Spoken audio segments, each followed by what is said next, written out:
Hello again everyone and welcome to Pregnancy Yoga class. I hope you're all well. We've got a couple of birth stories today, so I'm going to kick straight off with Sabrina's message here. So hi Sabrina if you're watching.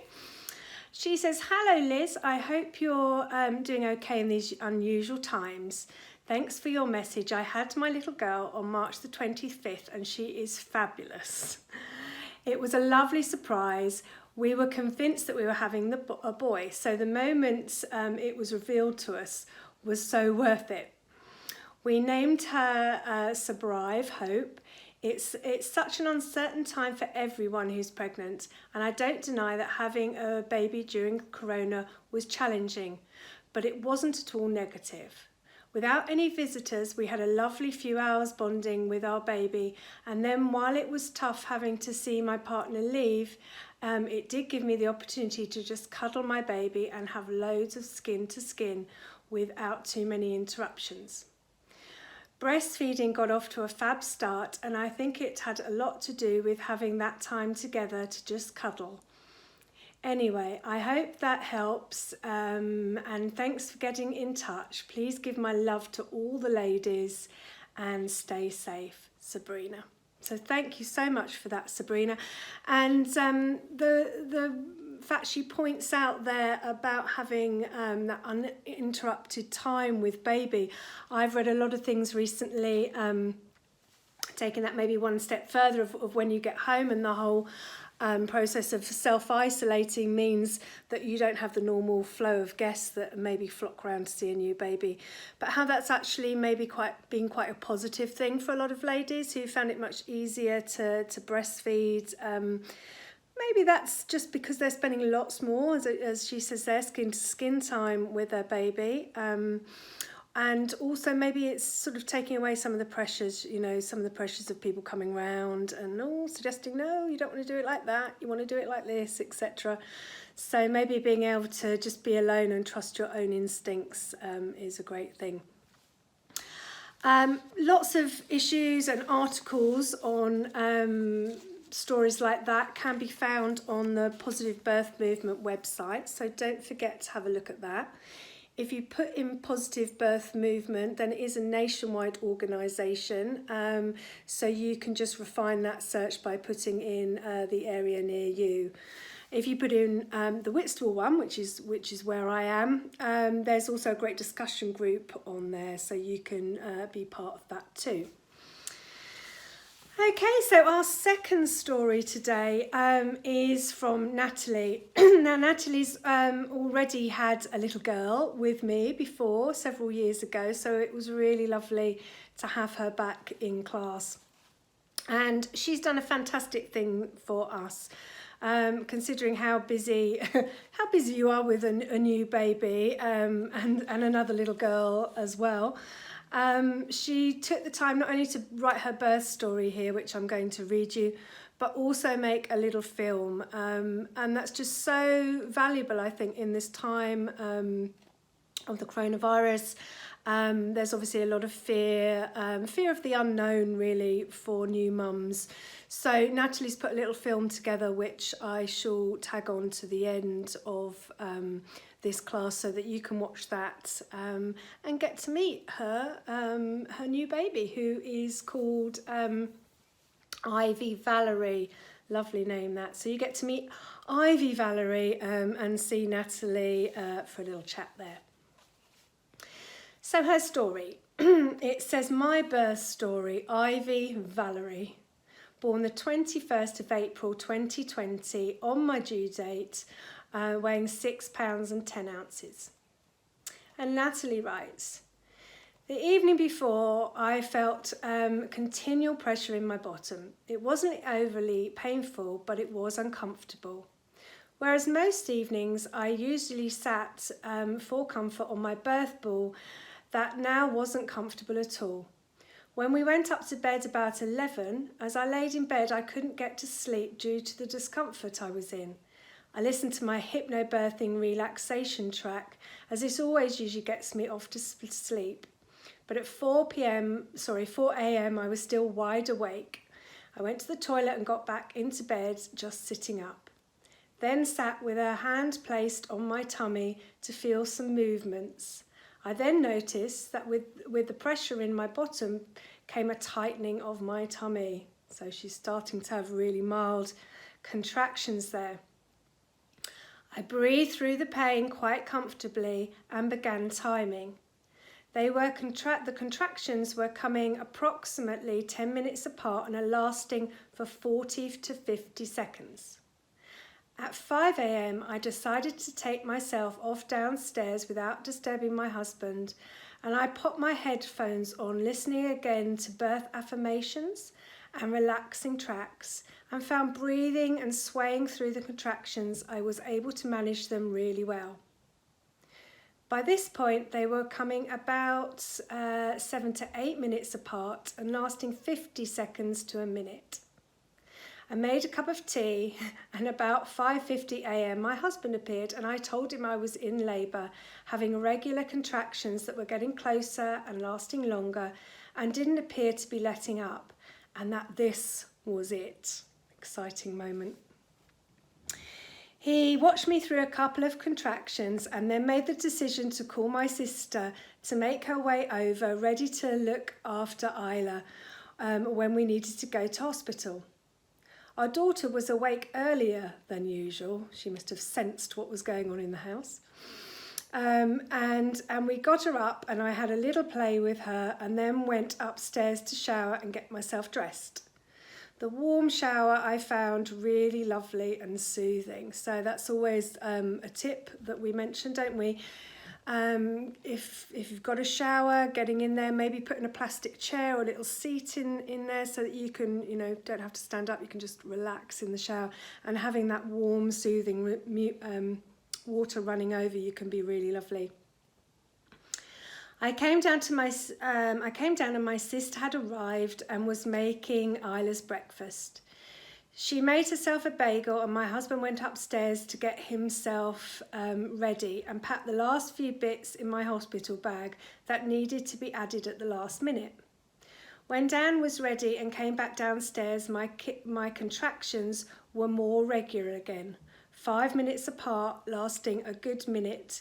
And so I went to clean my teeth, and Dan made the call to the maternity daycare centre at QEQM. They asked to speak to myself, and I spoke with the midwife and updated her on the events of the past few hours. She listened to me breathing through a contraction. Taking into account we had nearly a 30-minute journey to make, and it was my second baby, they were happy for me to come in for an assessment. The car journey was uncomfortable, but with the breathing techniques learnt from yoga, I got through them. Upon arriving at hospital at 8 a.m, Dan walked me in and left me at the doors with a midwife. I was seen immediately, asked to sanitise my hands, do a wee sample and go to room 1. A midwife in her PPE came in, took my blood pressure, listened to baby and saw me through a contraction. I consented to a vaginal examination and was 4 centimetres. They fetched Dan immediately to be with me in that room. We were advised that the midwife-led unit room with the pool wasn't ready, but would be shortly, so we made ourselves comfortable and waited. Just before 9 a.m, we were moved to our room. The midwives did a handover, and Dan went and got our bags out of the car. The pool was already filled, gas and air ready, and waiting, and our midwife, Michelle, joined us and quickly got up to date. My contractions hadn't got closer together, but had intensified. She asked when I would like to use the pool, and I said as soon as possible. At approximately 9:20 a.m, I undressed, put my bikini top on, and got in the pool. I absolutely loved it and found the water very soothing. The biggest difference this time round was how in control and in touch with my body I felt, and it was amazing. So that is, often one of the benefits, second, third, fourth time round, you're more used to obviously what's happening. you've just, yeah, you're more in touch with your body. I think the fear of the not knowing, the fear that you're not going to be able to manage it or cope with it, is obviously there far more the first time around. So she's feeling confident and relaxed, and that's always going to help in labour. Still breathing and swaying through the contractions in the pool. The time soon passed, and in between contractions I was chatting with Dan and the midwife about our daughter, our last birth experience. Dan was asking her questions about birthing in the pool. A handheld Doppler, so that's what they used to listen to the baby, was used every 15 minutes to listen, and the baby was happy. We were told general examinations wouldn't be carried out. They would just go with you, but would examine me at 12 noon next. Michelle said to Dan that she expected us to be home by dinner time today, suggesting I wouldn't need an examination at 12 as our baby would be born by then.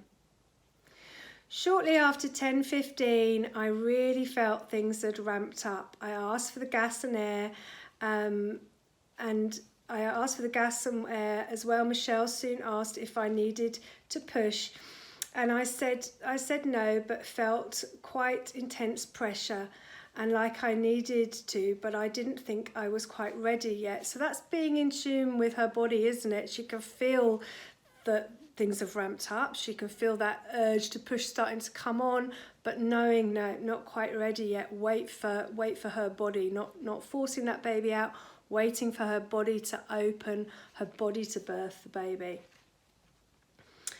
After a few intense contractions, my waters went with a pop, a massive relief as the bulging waters were giving me the urge to push. It wasn't long before Michelle asked Dan to press the buzzer for the second midwife to join us. This was an exciting moment. I knew now it wouldn't be long before we met our baby. I was so reassured by Michelle. She knew exactly what was happening and I trusted her completely. So again, another really important thing there. You need to, sounds obvious, but you need to really trust your midwife. The more comfortable you can feel with the people that are helping you birth your baby, the more relaxed you're going to feel, the safer, the more you're going to relax and let go. So let's big up those midwives. Well done, Michelle, there. After what felt like the longest time in between contractions and after a few minutes to rest my eyes and gather myself, I felt the urge to push, and with a few contractions could feel the head right there about to crown. This for me was an amazing moment, albeit painful. After never getting this far with Isla, despite pushing for 2 hours, I was going to do it this time. In that moment, remembering Isla's head never moving anywhere near coming out, I got slightly push happy. It is incredibly difficult to fight the urge not to push when the head is crowning, and it feels incredibly uncomfortable. But Michelle's reassurance that this baby's head is only coming out and not going back in, I took some deep breaths and waited for the next contraction. So it's really important then when the baby's head is starting to crown, so the baby's head is starting to come through. In fact, hang on, where's my baby? So I should have had baby right at hand there. So when baby's head is beginning to crown, and I've seen this when I was at my friend's birth, you start to see the little head, the very crown of the head, hence the name, coming out. And then it does tend to disappear in a little bit with each contraction, but each time comes a little bit further. So you can see that as the widest part of the baby's head begins to come out, you're really stretching the skin around there, around the vagina entrance. And that's when we get our tears, okay? That's when we tend to tear. So the slower that you can do that and allow this very delicate skin here to stretch slowly and yourself to open slowly to birth your baby, the less likely you're going to tear. So the midwives are great. You know, it's about listening to your midwife at this point, but all the practice you've done with your breathing in class should really help, because if you're feeling in control of your breath, you're able to work with your breath and your body, then it's going to be a lot easier to follow the midwife's instructions there. And she'll just be trying to urge you to slow down a little bit with the pushing, through the breathing, so that you're not suddenly pushing that baby out, but it's all giving your body time to open and soften and stretch. So, with Michelle's reassurance that the baby's head was only coming out and not going back in, I took some deep breaths and waited for the next contraction. When it came, I gave 3 long, hard pushes and could feel the head being delivered. And with Michelle's guidance, 2 more small pushes, one for the nose, one for the chin, and that was baby's head out there in the water. Dan was telling me how amazing it was, and both with midwives laughed when I told him that I couldn't tell him how good it feels. The relief was wonderful. With the next contraction, baby was delivered and caught by the midwives, who passed baby between my legs. They'd already noticed, like Isla, that baby's umbilical cord was pretty short, so guided me so I could safely hold the baby for skin to skin. It really was the most beautiful, calm moment, and one I'll never forget. Dan came round next to me and we moved the cord to reveal we had another beautiful baby daughter. We waited for the cord to stop pulsating and Dan cut the cord. I passed baby over to warm up and have cuddles with her dad while I got out of the pool. I had a physiological 3rd stage guided by midwives. I couldn't deliver the placenta upon leaving the pool, but after laying on the bed for 15 minutes of skin to skin, 2 to 3 pushes, and the placenta was delivered. I was examined and had a 2nd degree tear, which didn't surprise me in my moment of losing control ever so slightly when pushing the head out. We were then left at 11:50 for at least an hour for our quiet time as requested on a birth plan, bar the midwives popping back to drop in a well-needed cuppa and biscuits. Dan and I chatted and enjoyed cuddles with our baby. She took to the breasts like a dream, and we knew this baby didn't have tongue tie like her sister. Dan made all the important calls, checking in with Isla and telling everyone the news of our baby girl's arrival. I was stitched up by the same midwife who delivered her. She also did all Ivy's newborn checks, again all dressed in PPE. As Dan was holding baby, she helped me off the bed and got all my shower bits together. The cook kindly did some lunch for me, and baby's hearing test was completed again by the lady in her full PPE. We then had a couple more hours in our little bubble. Our student midwife with Isla, who is now qualified, was working, and she popped her head round the door to say hello and congratulate us. That's lovely. At 4:30, after some last checks, we were discharged and made our way home, arriving back in time for dinner and to introduce our baby to her ready and waiting big sister. Oh, it's just such a beautiful story, and the most amazing pictures, which I don't know if you can see too well here, but I'll see if I can also post them on the end of the video.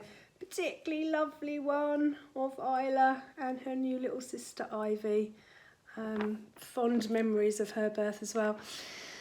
So thank you so much, Natalie. I hope I did your story justice. There's so many wonderful things in there, and it really is great, isn't it? To, you know, apart apart from the occasional mention of the protective wear that the nurses were obviously wearing, no different to the other stories we've had in over the years. So really, you know, I think the midwives and obviously all the medical staff surrounding them are just doing a fantastic job to keep births going, you know, without too much extra fuss around the virus. Okay, so it is time for us to do some yoga, all right? So get your bits and pieces together and I'll see you in a moment. So sitting comfortably on the edge of a block or a cushion, just so you can get that little tilt forward with the pelvis, and sitting with the legs in a comfortable cross-legged position. So relaxing the hands wherever's comfortable for you, rolling those shoulders back and down, just lifting slightly through the sternum and closing the eyes for a moment. So just coming to focus on your breath. And just notice how you're feeling.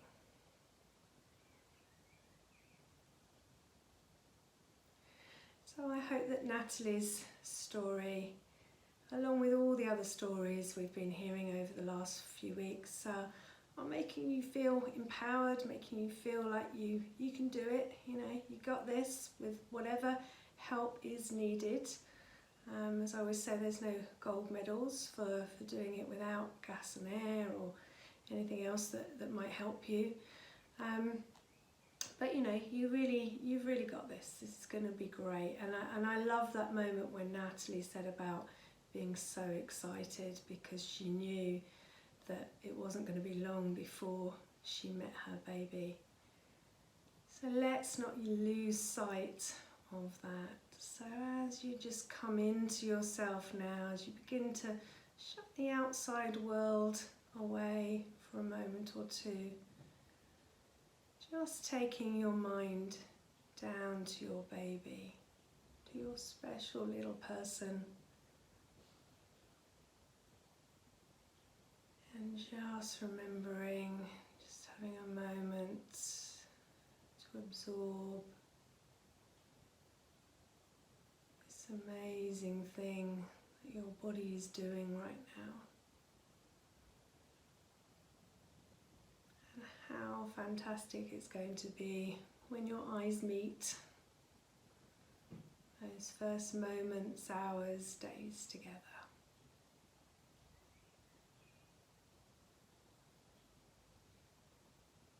So take a lovely big deep breath in whatever way is comfortable for you, so through the mouth or the nose, and just sigh as you release that exhale. And once more, and let that go.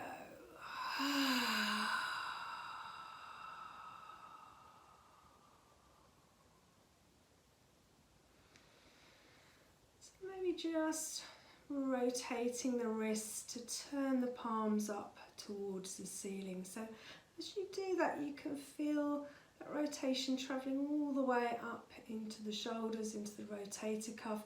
So you're able maybe to release the shoulders a little more, allow those shoulder blades to start to descend down the back. So you're lifting tall through the spine. Feeling those sitting bones, noticing your roots growing down into the floor, your spine growing tall, flowering into the crown of the head.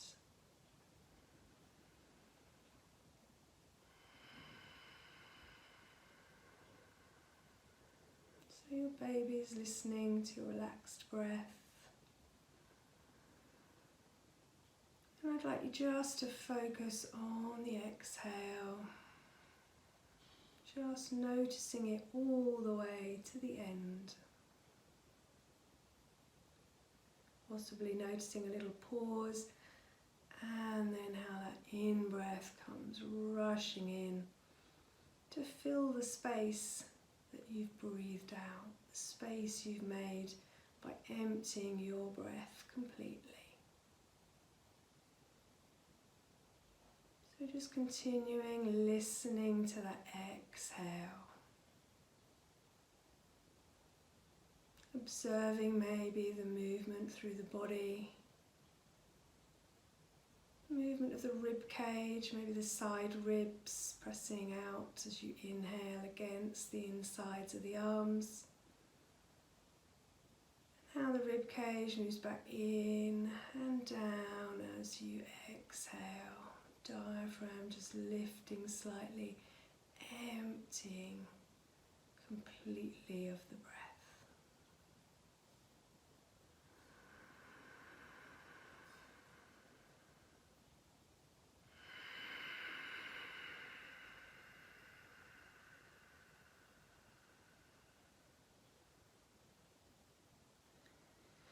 So if it helps, you can come back to the sounds that we were making last week.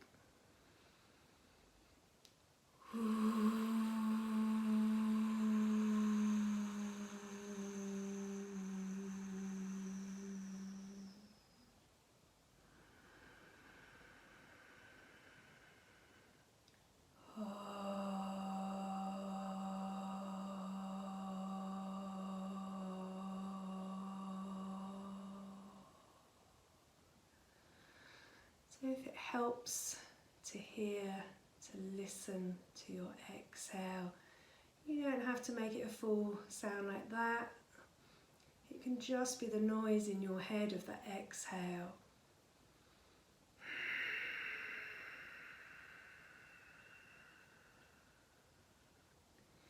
And if visualizing the breath is more your thing, then possibly each time you exhale, you could just choose a colour for that long flow of exhale into the room. So as you breathe out, possibly through lovely soft lips, you can imagine that length of colour, length of colourful ribbon just extending away into the room as you fully exhale. So last couple of breaths.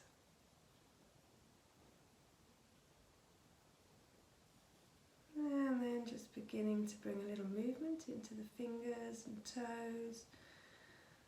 Still have the eyes closed, just opening the eyes. And just bringing a little movement back into the body.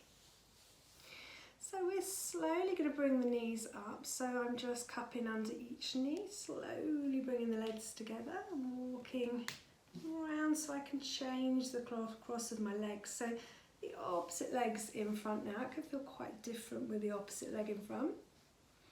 Again, just sitting tall. And I'm going to take a couple of deep breaths, taking the arms above the head.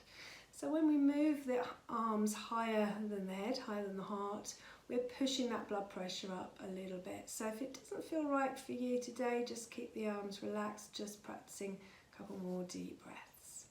Otherwise, we're going to take the arms either side, really open and stretch into the fingertips. Extend the shoulders back and down, lift through the sternum. And when you're ready, inhale all the way up. And exhale, floating the arms down.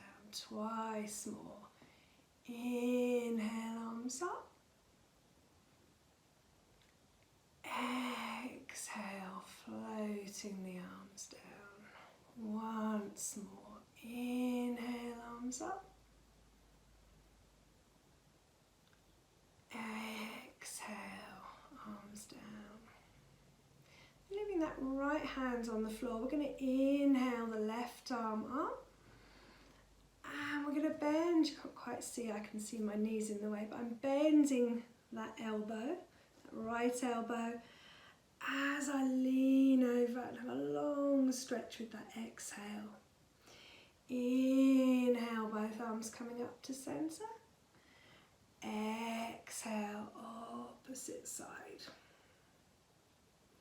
So following your breath, inhaling to centre, exhale. So we're getting a stretch down the side of the body. We're stretching out the obliques.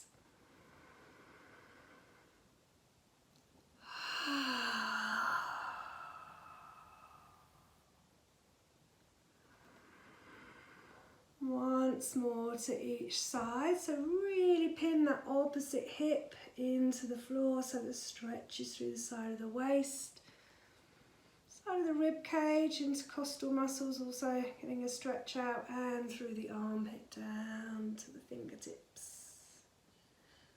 Coming back to centre, just bringing the hands together and lowering in front of the chest. Lovely.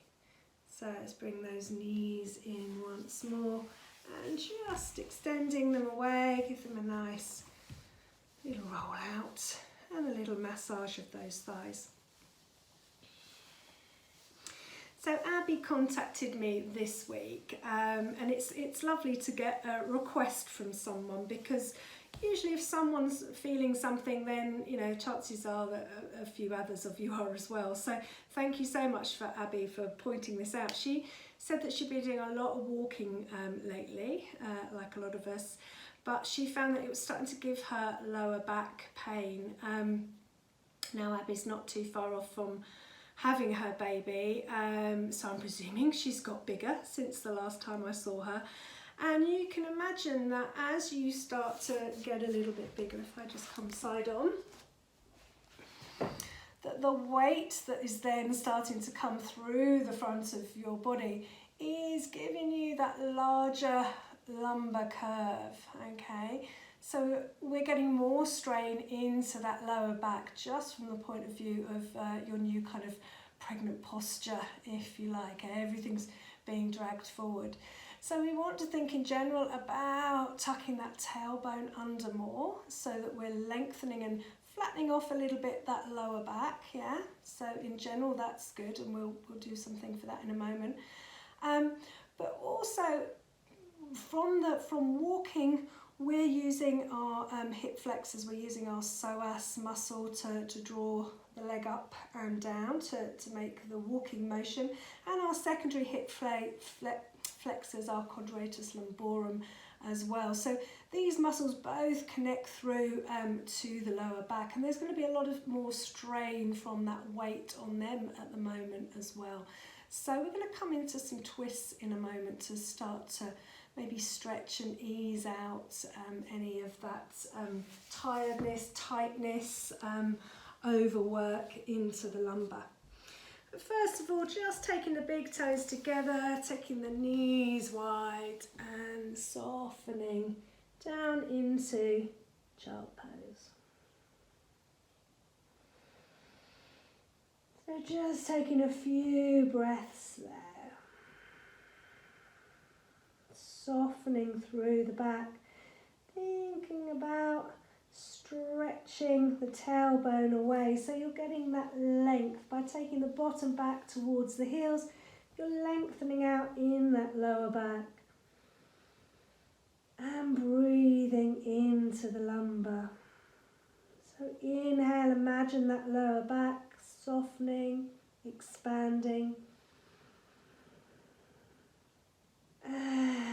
and exhaling, relaxing.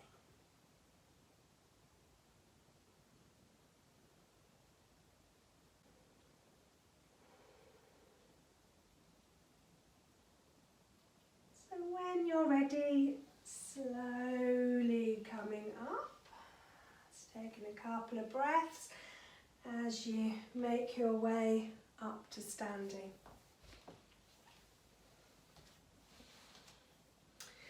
So as I mentioned just now, it's probably a combination of things giving Abby that sore lower back from all the walking she's doing. So if you imagine when we're walking, you can see as I walk down my mat, our legs are lifting, she says, stating the obvious, but our legs are lifting and they're being lifted by our hip flexor. So our main hip flexor is our psoas muscle, and this psoas muscle comes all the way through the body. So right from the front here, you can imagine it's a lever. If I pull on my leggings, it's that lever that lifts the leg, but that lever, that muscle runs all the way through to the lower back, to the spine there. So it crosses right through the body. You've also got your quadratus lumborum, so your secondary hip flexor as well, that's working through the back. And all these muscles have got so much more strain on them now, haven't they?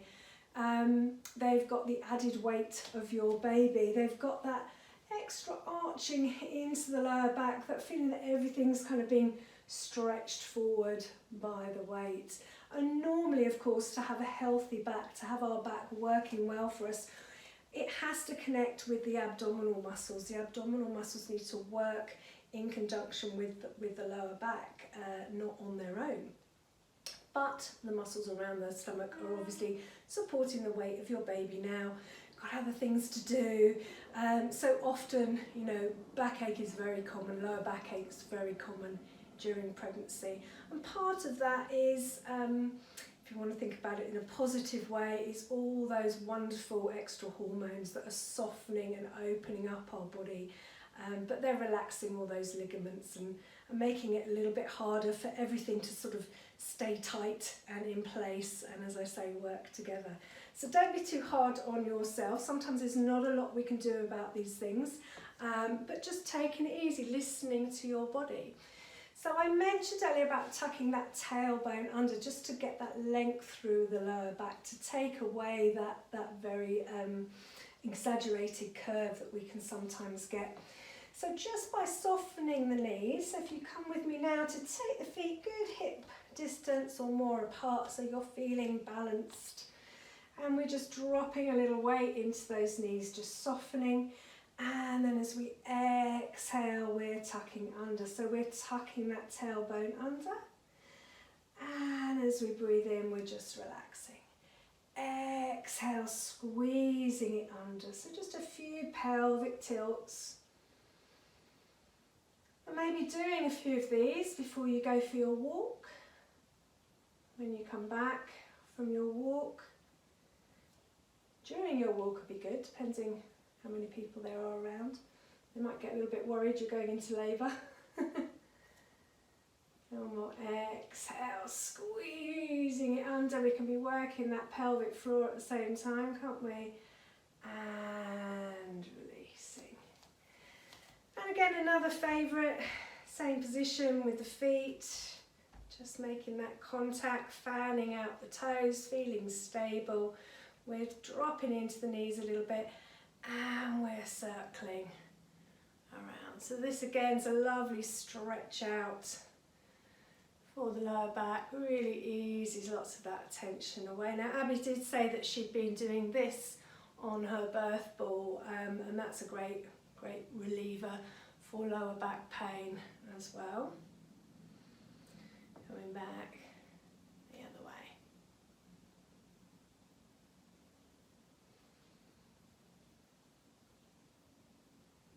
And then just finding your central point.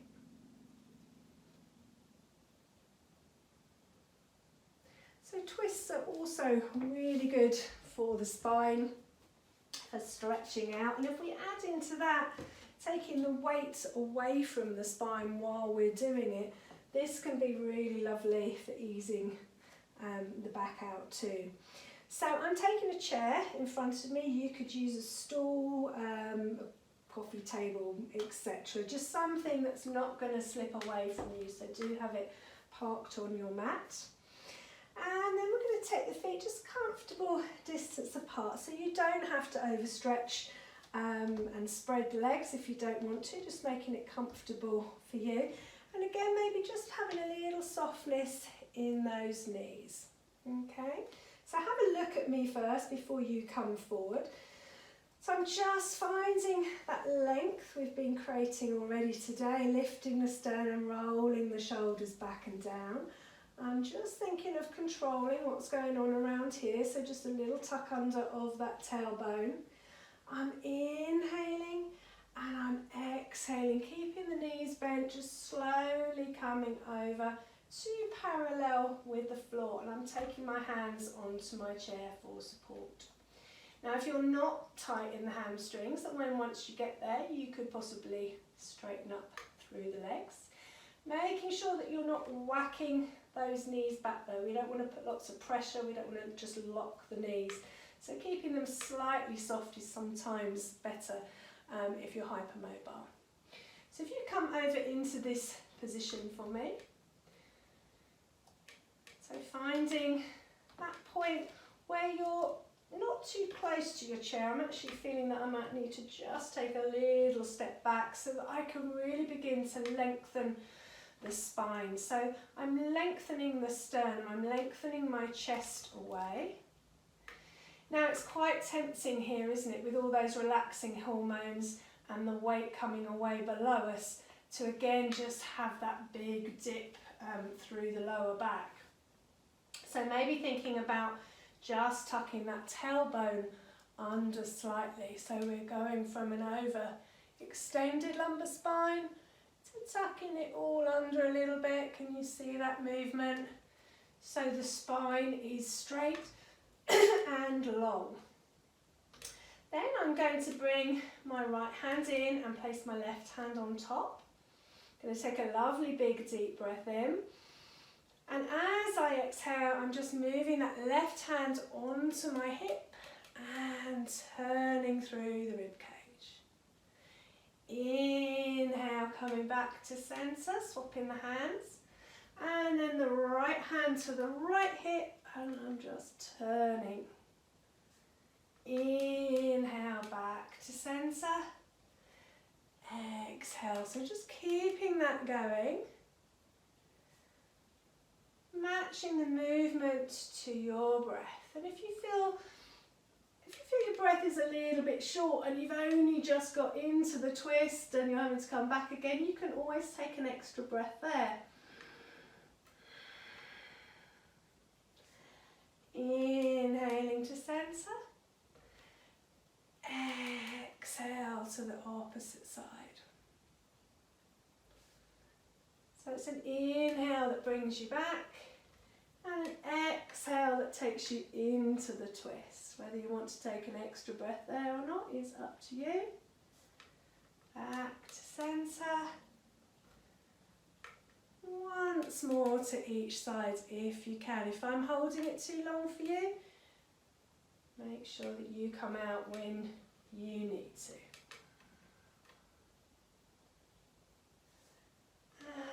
And then back at centre. Just going to slowly walk legs into the chair.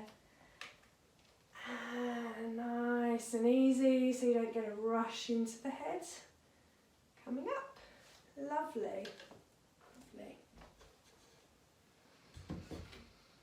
Okay, so we're going to take the legs again a little bit wide, making it comfortable for you. We're going to turn the toes very slightly out now because we're going to bend the knees and come in to a little bit of a squat. Now what I want you to keep an eye on here is as you look down, that your knees are in line with your feet. So if you've been able to go incredibly wide and you can turn, you're really relaxed through the hips, you're really open through the hips and your legs can go right out, then your feet can go right out. If you're a little narrower with that inset of your femur bone, your thigh bone, into your pelvic joint there, pelvis, then you'll need to bring the knees in a little bit and therefore the feet will need to be in a little bit. Okay, so making that squat comfortable for you. And just taking your time to relax down in it. You can feel that you really need to work those thigh muscles. And I'm tucking that tailbone under again.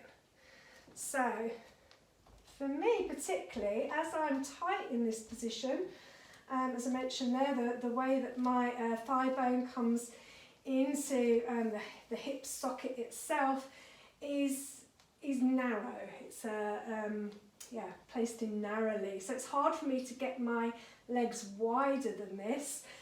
And as I try to get a little bit wider and open a little bit more, what tends to happen is my chest comes forward and my bottom sticks out.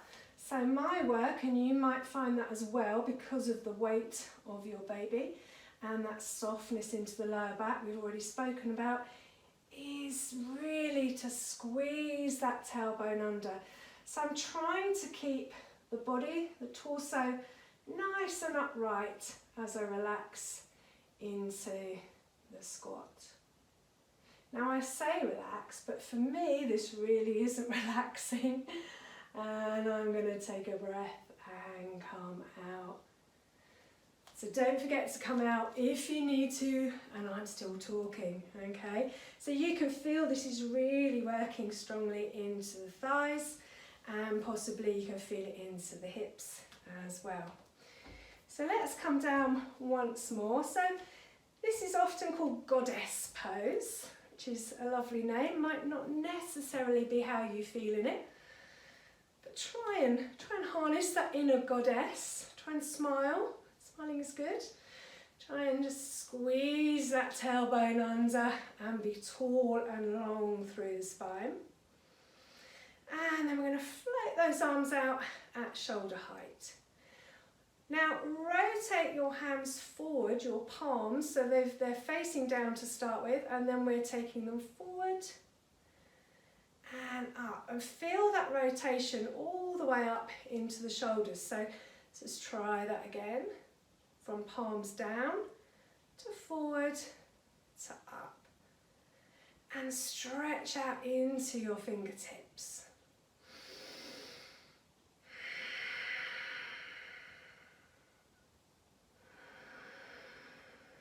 And breathe. We're going to take one more breath and we're going to release.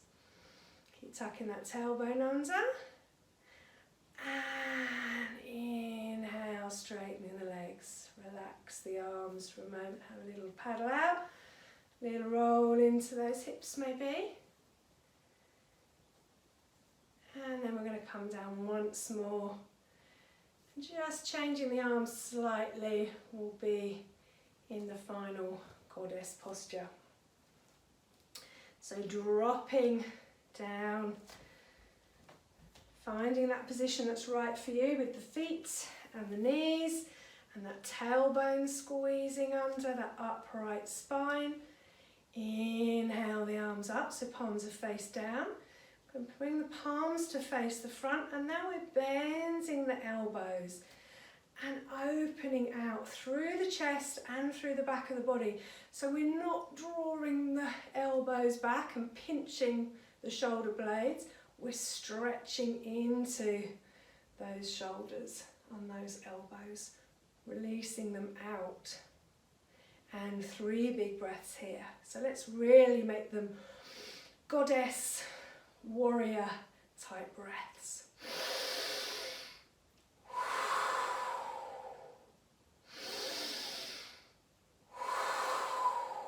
One more.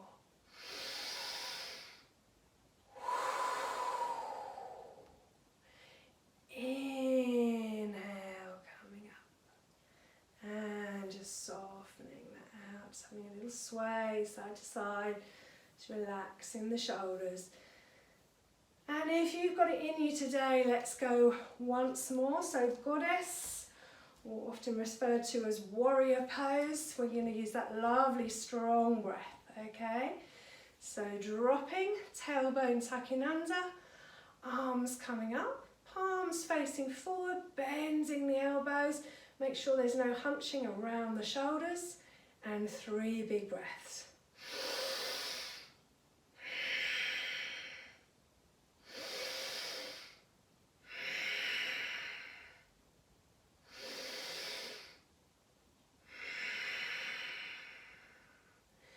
Inhale, let's take the arms all the way up, straightening the legs, exhaling to the heart.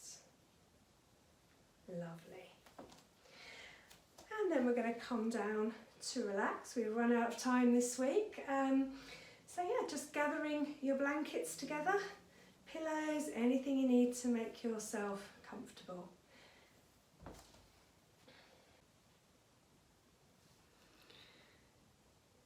So coming to lie on your mat for relaxation, popping that pillow maybe between the thighs, maybe under the head, laying on your left side, and just getting comfortable, getting that baby comfortable, beginning to slowly close the eyes and withdraw from the room. Drawing into yourself, becoming aware of your breath.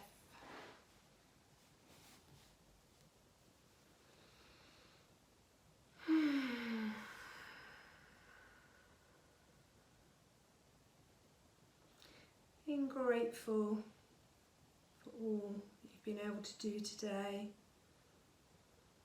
Being grateful for everything that you have. Everything that's coming your way, that beautiful baby.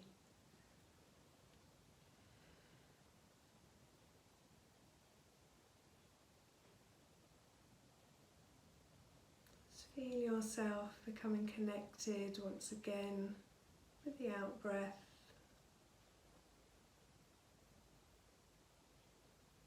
Allowing the out breath to soften and relax the body. And in turn soften and quieten the mind.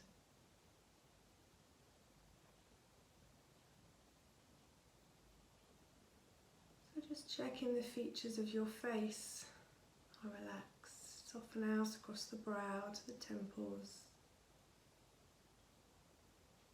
Soften the eyelids. A delicate area around under the eyes and across the cheeks.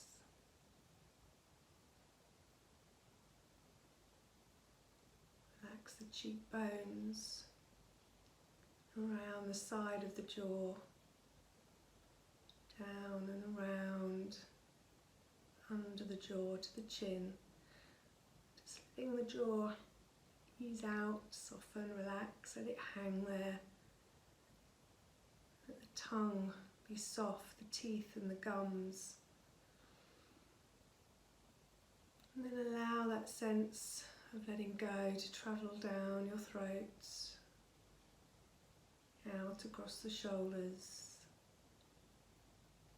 down the arms to the wrists and into the palms, all the way to the tips of your fingers.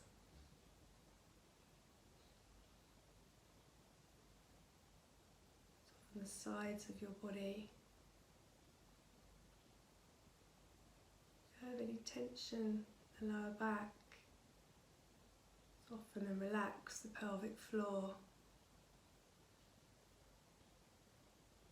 heavy legs, ankles, soft feet, all the way to the tips of your toes.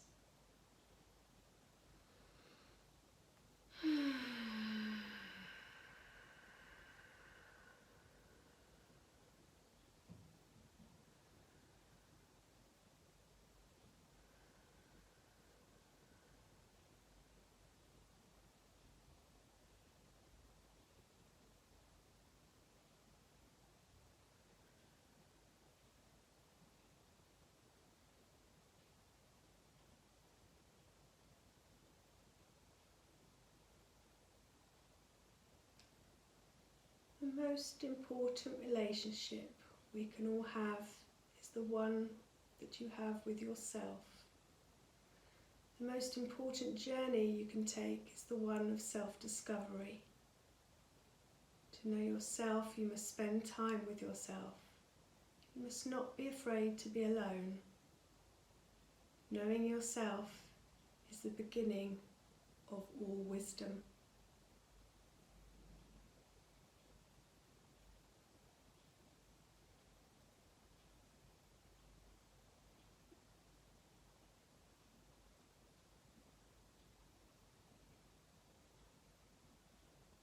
Taking a few deep breaths.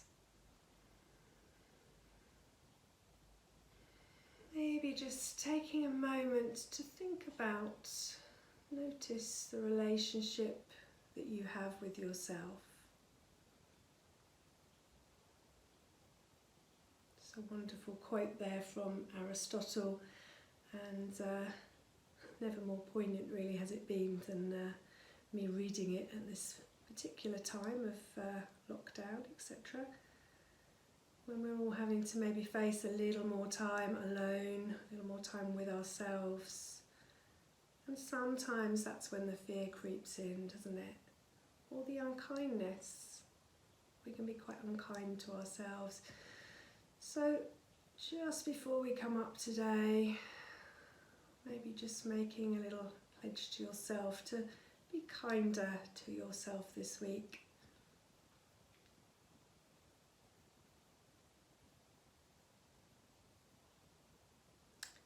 And slowly just beginning to take a few deeper breaths. A wonderful gift of life that the breath is. A gift to our own bodies.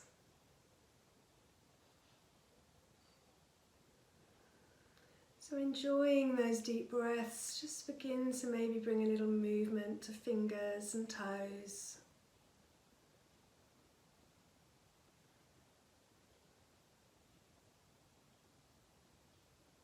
And then when you're ready, there's no rush, it's very slowly coming up to sitting.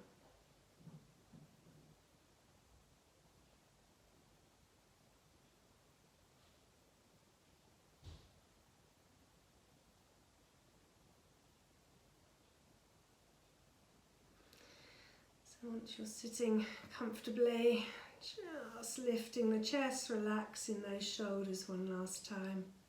And we're going to take the arms out to the side, stretch into the palms and the fingers. And as you inhale, a lovely tall long stretch up, and exhaling to your heart. Namaste. Peace and love to you all. So just a quick note to say Natalie's story is coming up next, so please hang around for that. It is absolutely gorgeous to see her and her little baby Ivy. Please leave a comment. It's so nice. I've been having such wonderful comments, text to me, email to me, etc., etc. But it's great to have them with the YouTube comment bit. Just because other people can read them then, and you can say hello to everybody in the class. You can thank Natalie, Sabrina, all the other lovely contributors to this. Yeah, just makes us feel in touch. So a thumbs up, a comment is really lovely. Have a great week. Take care. Bye. Hi Liz and ladies, I hope you are all well. I spoke with Liz this week and I just wanted, if possible, to do a video for everybody. I know how much things have changed, how different it is from the usual circumstances, and I went to Liz's yoga in my previous pregnancy, and one thing I really loved was seeing people come in and tell their birth story, and the opportunity you know, to ask questions and all sorts of things. And obviously as lovely as it is hearing Liz read out the birth stories at the minute, it's not quite the same as getting to see the little ones and have the opportunity to ask the questions, especially in the current situation. I'd imagine people are quite apprehensive and nervous about giving birth and everything else. So I just wanted to come on and do, well, I was going to read my birth story to you, but after a few attempts it turns out when it comes to a birth story I can an half waffle on. So I'm going to leave that part. I've written it all up, I've typed it all out, so I'm going to leave that part to the lovely Liz to read out to you, as Liz's input in it, as in any birth story, is always really wonderful. as well. But I just wanted to come on, well, one, so that you can see the little one. So those of you, if you remember me from class, oh blimey, Ivy. Yes, she now has a name. So this is Ivy. We didn't know what we was having, but I had my second daughter on my due date, and here she is. She now has a name. She is Ivy Valerie. She was born on the same day that my nan passed away 11 years ago. So Valerie, her middle name, is after my dear nan. A wonderful birth experience, as you'll hear from my birth story that Liz will read out to you. But I just wanted to say that even though my birth this time was very different from last time. Last time was episiotomy, forceps. This time was a natural water birth with a second degree tear, and but both were positive birth experiences, and I love both my birth experiences, although they were very different. And the main thing I loved more this time was that it did go exactly to plan, was the first thing, but also it's just that I felt much more in control this time. But I think the main thing with that is the fact that it was a much quicker labour. I wasn't as tired, and I think that played a massive part. So I think it's always good to remember that despite all the planning, you know, on what you've envisioned sometimes, and I really, the one thing this time going into it, I almost struggled to trust my body, because I think I was so exhausted last time that this time I kind of almost thought, God, am I going to get to a point where it's just going to give up like last time, and I'm going to need a drip to try and get things going again? And it didn't. It just all happened as it should and as I wanted it to. But as I say, both were completely wonderful, and I love both the experiences as much. So yeah, so this time giving birth during the middle of a pandemic. Please, ladies, don't worry at all. The staff were all fantastic. They couldn't have done enough for us. We felt safe. We felt looked after. And the only thing really is, so when I went into the hospital after being triaged on the phone, I went to the maternity daycare centre. My husband handed me over to a midwife at the door. He had to wait outside. But literally 10-15 minutes, we sample blood pressure, felt a contraction, listened to baby's heartbeat, vaginal examination with consent, 4 centimetres dilated. He was brought straight into me immediately in maternity daycare, and he stayed with me throughout. Initially, my community midwife had told me a few weeks back that shortly after birth, partners may be asked to leave, and that didn't happen. He was allowed to stay with me on the midwife-led unit after I delivered baby, and we were discharged at 4:30. He stayed with me, she was born at 11:04. He stayed with me all the way through until 4:30, and we all left the hospital together and went home. So it was quite a quick discharge back to home as well, which was really lovely. But other than wearing the masks, you know, that and you know, they do sort of distance where possible, not at the giving birth point, but you know, afterwards when they're coming in just to see if you're okay, and stuff. They do when they did the discharge, and they're just sort of going through questions. They sort of stood back with their equipment on. But other than that, we couldn't have felt more well looked after, and they were just absolutely fantastic. So yeah, so I just wanted, if I could, to bring some reassurance to you that it isn't awful.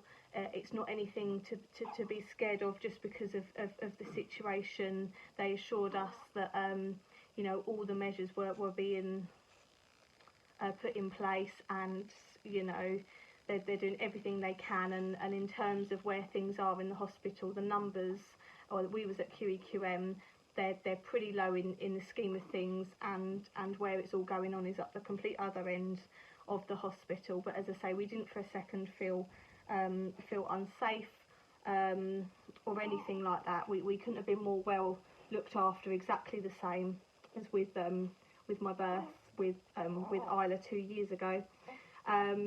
So yeah, so I also, so Liz will read my birth story out to you, so I hope you enjoy that. It really was a wonderful experience. Once we were there, you never would have, in the midwife-led unit room, in the pool, you never would have, you didn't even remember what was going on outside. It was actually really lovely to be away from it all for a short while. One thing I will say is if anybody's got any questions about the situation or about the birth story, Liz knows my contact details, she's got my phone number, she knows who I am on Facebook.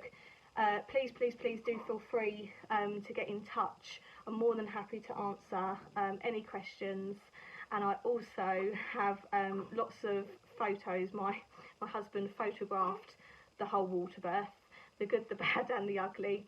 But if anybody would like to see any photos of that, I'm more than happy to share those with you in private as well. So yeah, please don't hesitate to drop me a message on Facebook or ask Liz for my number. That's more than okay, and send me a text or a WhatsApp, and I'll happily get back to any of the ladies in the class who have any questions. And with that, we'll say yeah, good luck, don't worry, and yeah, I hope things get back to normal, or as normal as they can, perhaps sometime in the near future before you have your babies. So yeah, you can carry on with the yoga and the breathing, but do that at home anyway. Believe me, it will help. And yeah, and so it's just so lovely to see each other in person. But if not, then this is a good alternative. So as I say, we really wish you all the best, and a special thanks again, Liz, for everything this time and last time. If I ever have a third, I'll definitely be back, because it doesn't matter that you've done it before and how it went or not. It's just a really, I think, lovely thing to do in your pregnancy, and meeting the other ladies. And I keep in touch with people from my class last time, and a couple of friends I've made this time, and that also is something really lovely to just yeah, to make those friends with babies the same age, and keep in touch. So yes, we wish you all the best, and yeah, take care everybody.